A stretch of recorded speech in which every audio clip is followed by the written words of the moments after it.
Politics is almost as exciting as war, and quite as dangerous. In war, you can only be killed once, but in politics, many times. It certainly proved so in my political career.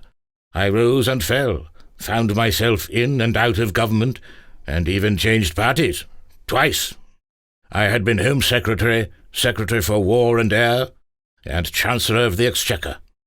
But by the 1930s, my chances on the top job, Prime Minister, looked slim indeed.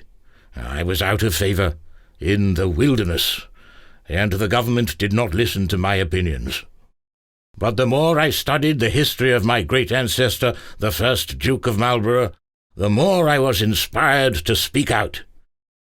Just as the Duke saw the need to build an alliance against an overpowerful nation threatening the liberty of Europe, so too did I.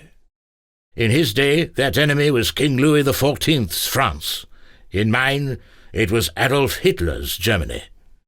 So, learning the lessons of history, I argued against those who thought they could befriend Hitler and keep him on the leash, and as his snarling dogs of war overran Europe, they had to admit I, and the first Duke, had been right.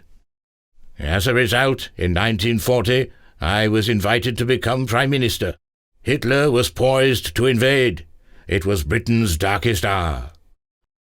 I told the nation I had nothing to offer but blood, toil, tears, and sweat, but that I knew that in resisting the Nazi threat, this would be our finest hour, and that we would never surrender.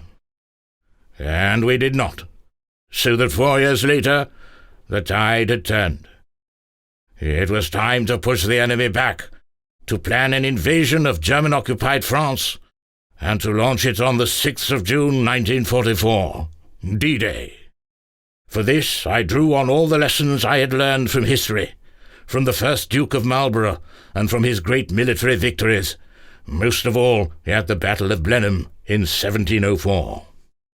I knew, as the first Duke did, that the map of Europe had been distorted and needed to be redrawn, to free the nations crushed by a tyrannical regime and to stop the persecution of religious minorities, of the Protestants by King Louis XIV, and of the Jews by Adolf Hitler.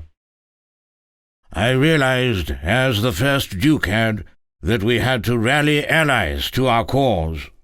We had to lead by example, foster friendships, and act together if we were to succeed. And we needed to equip ourselves with the best technology to give us the best chances of victory. And I sensed, as the first Duke had, that the hand of history was upon us. If we did not act, if we did not strive, then not only Britain, but Europe, and indeed the world, would be plunged into a lasting darkness.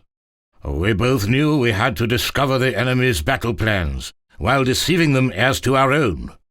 And we had to strike with great speed and great force.